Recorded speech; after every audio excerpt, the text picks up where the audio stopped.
I'm so fucking scared. 2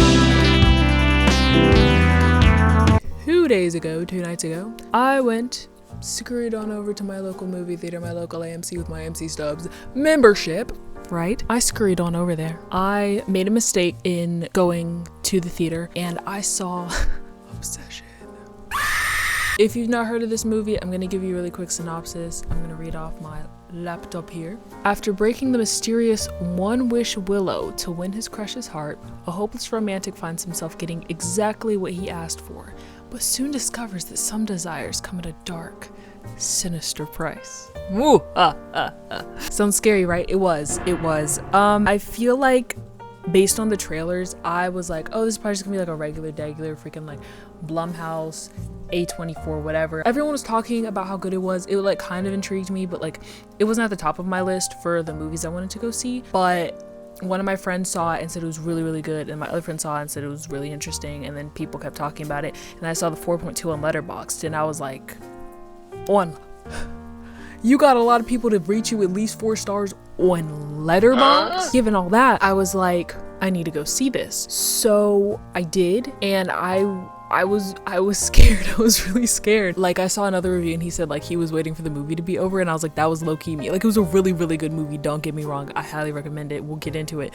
But like, I was like, okay, when is this gonna end? Part of this comes from the freaking cinematography. The way this movie is filmed adds like a lot of tension in a lot of scenes. You just see stuff in the background and you're like, what was that? There's one specific scene where, also this is gonna be like spoiler warning for like some stuff that happens. The scene that was like filmed in a specific way that really got me was, of course, when she's watching him sleep and you see her standing in the freaking corner and you can like barely see her, and like there are a lot of shots where like her face is obscured by darkness and you just see the twinkle of light in her eyes and you can't make out her expression. And a lot of people were like, oh yeah, I was watching, I was trying to figure out what her expression was.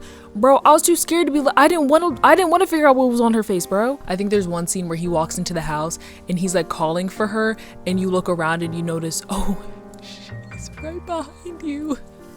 Bang. There's even like a scene where he's in the car with Sarah when he's talking to her at like the park, and they have like the car mirror, and I was like, I think it was just the car, but like you just see like a little bit of darkness in it, and I was like, is that her? I was like, is that her freaking standing outside the car getting ready to freaking kill Sarah? Because I knew that was gonna happen. Also, the jump scares in this are diabolical, bro. I don't like jump scares. It's like torture for me. Like, I like more of a psychological kind of horror as opposed to like boom. And this has a lot of jump scares and they're really good. They were just also really hard to escape because it wasn't like walking down a dark Nikki. Like, there's like a little bit of that, but it's like this romantic music starts playing. Oh, they're kind of having like a romantic moment, which like I hate even kind of saying that because it's like, we'll get into how freaking icky and weird Bear is. There'll be like romantic music playing and then it's just like boom, and it got me every time. There were some that were predictable and they still got me so bad. Also,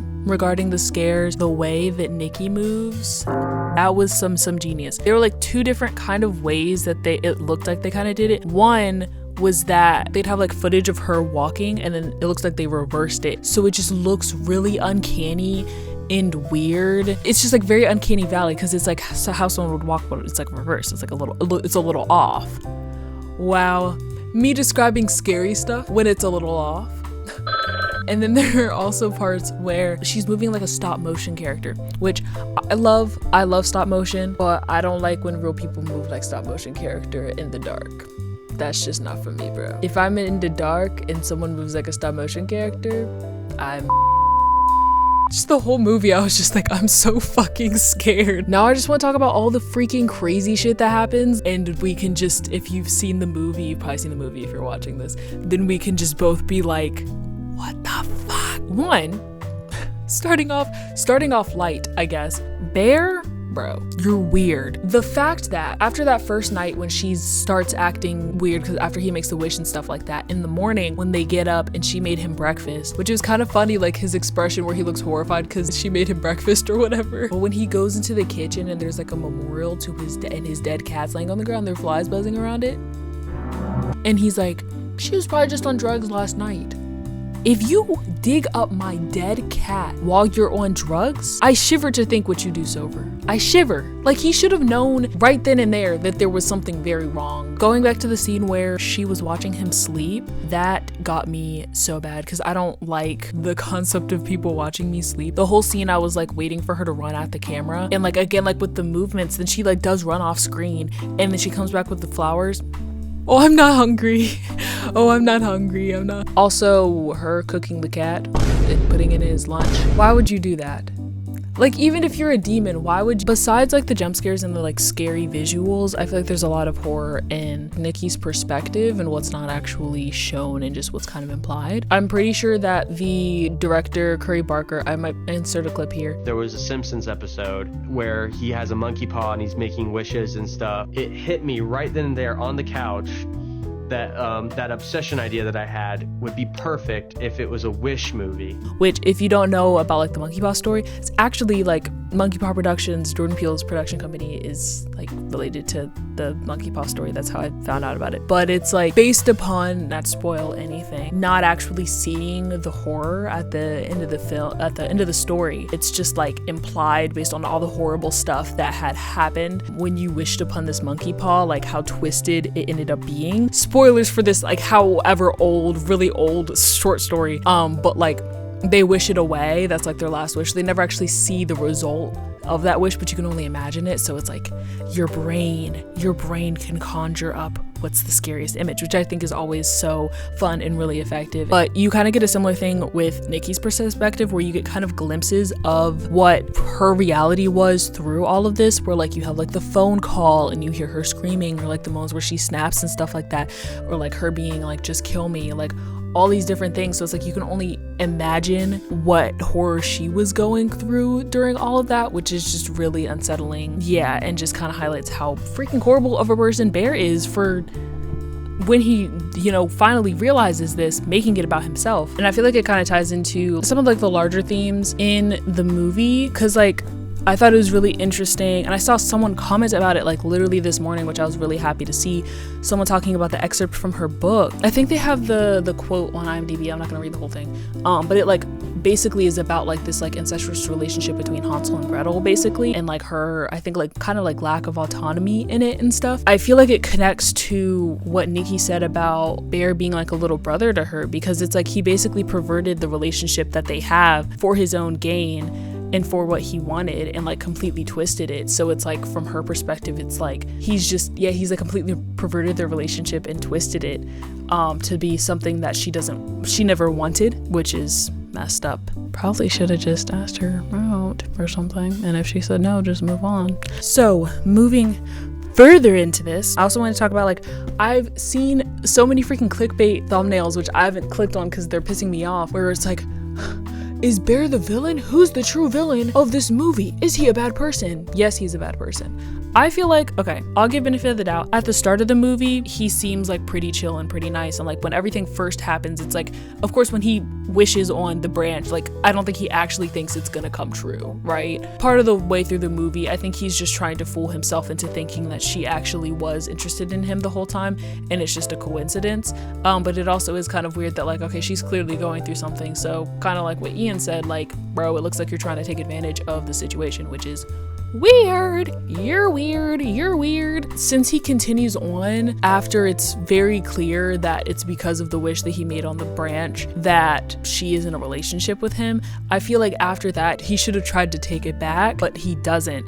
And like when he calls the guy, it's like, oh, can I change the wish? Like, it's not like, oh, can I, you know, reverse the wish and get her back to normal? It's, oh, can I alter it?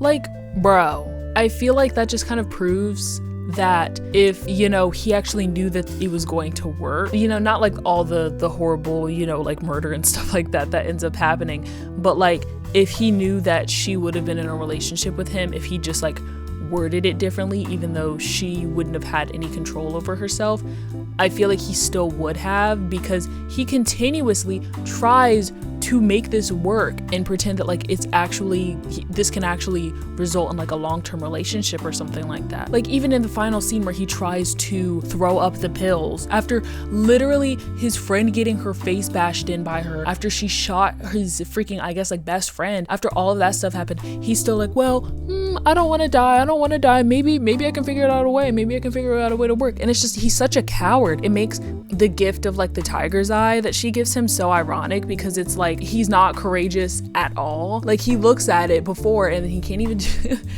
even shoot himself. And then he takes pills and then he still last minute is like, no, like he just doesn't have the courage to do what probably unfortunately needed to be done. So it just kind of makes that gift so ironic, and it kind of goes to show it's like, okay, well, she never would have given you to that if she wasn't possessed, which kind of makes his name a bear ironic, because you're not a bear, you're a bitch.